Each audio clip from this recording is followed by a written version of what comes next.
Hello, my name's Anne, I'm from Ditsy Pips, and this is the very first video tutorial in a new series that I'm doing called What Do I Do Without a Hook?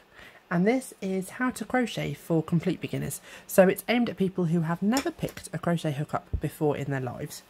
And in this very first part, we're just going to have a quick look at what you need in order to start crocheting. It's very simple, really. You need a crochet hook and you need some yarn.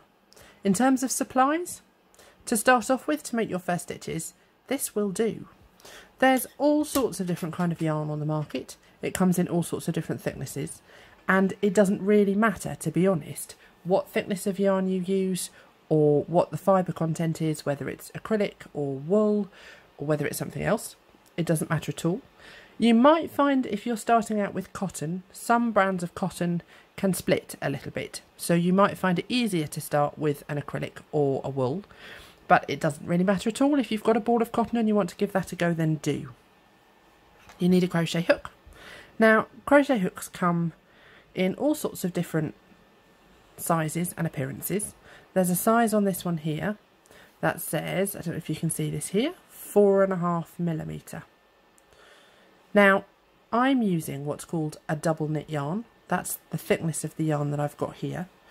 And a 4.5mm hook with a double knit yarn will give me quite an even, consistent, kind of tidy tension. If you're not sure what size hook goes with your yarn, you have a ball band like this. So, this is a brand Hayfield Bonus, and it says it's double knit on the front here. That's what the DK means. If we flip it round, if you have a look at ball band information, it's really useful, the information on a ball band. It tells you how you care for it, so it's your standard wash care labels, but it also tells you what size crochet hook you need.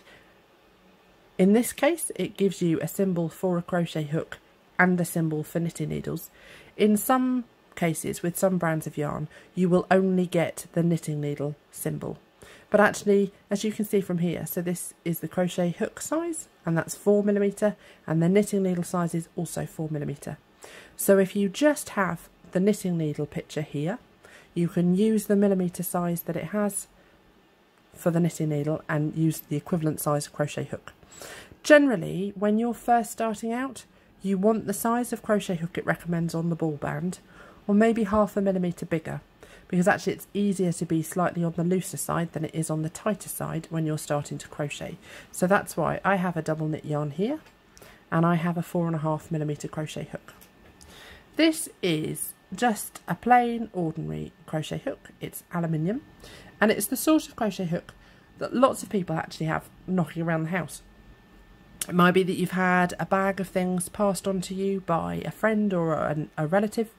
It might be that you've picked one up in a charity shop meaning to have a go, or you've just seen a hook like this on a website and thought, let's give that a try. Plain ordinary aluminium crochet hooks like this are great. This is actually all you need. You don't need anything more complicated than this. But you can get different kinds of hooks. You can get plastic hooks, you can get wooden hooks, and you can get hooks with handles like these ones. The plastic hooks can be, it's personal preference, they can be a little bit harder to crochet with to start off with because they don't slide quite so easily. And you may find that a hook with a handle is slightly more comfortable to use. If you have any kind of hand mobility issues, so if you have a little bit of arthritis or rheumatism, anything like that, then a hook with a handle is great because you don't have to hold your hook quite so tightly. These are the kind of hooks that I use all the time because I crochet a lot. This one has a polymer clay handle. This one was actually made by a lovely lady who I think is down in Devon. Her name's Nicola, and she runs a company called Flea Bubs by Lala. And they're lovely because there's a little bit more to hold on to, but also they have a bit of weight to them. Commercially available on most websites as opposed to the handmade. These can be bought directly from Nicola. If you're looking at some of the bigger websites for your yarn and your supplies, you may well find ones that have got rubber or plastic handles on them. And they do exactly the same thing, they just give you a little bit more to hold on to. That's obviously a slightly larger hook, which is why that's bigger anyway. But as I said, your plain aluminium crochet hook, absolutely fine. Now, the other things that we have here, we have a yarn needle.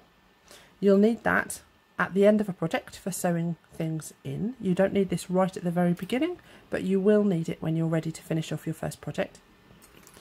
And we also have here a collection of stitch markers. So stitch markers are really useful when you're first starting out for helping keep track of where your stitches are supposed to go. This is one kind of stitch marker here, and this is another kind here. These are actually called bulb pins, and they're great for marking stitches because you can lock them. They come undone just like a safety pin. You don't have to have proper stitch markers though. If you don't have a stitch marker, you can use a safety pin. It works just as well. Or you could use an earring for a pierced ear. Or you could actually just use an alternative length of yarn in a different colour and pop that into your stitch just to mark the stitch. So if you don't have a stitch marker like one of these, please don't worry, it's not a problem at all. There's always ways around it. To start off with, right at the very beginning though, you're just looking at your crochet hook and your yarn. And when you've got these, you're ready to start making your chain. And if you hop over to What Do I Do With This Hook Part 2, it will show you how to make a chain. There's several different Part 2 videos because there's different hand positions, and it's worth having an explore and seeing which hand position works for you. So by all means check them all out. There's some left-handed videos and some right-handed videos depending on what you need, and they're all on my YouTube channel. Thank you for watching.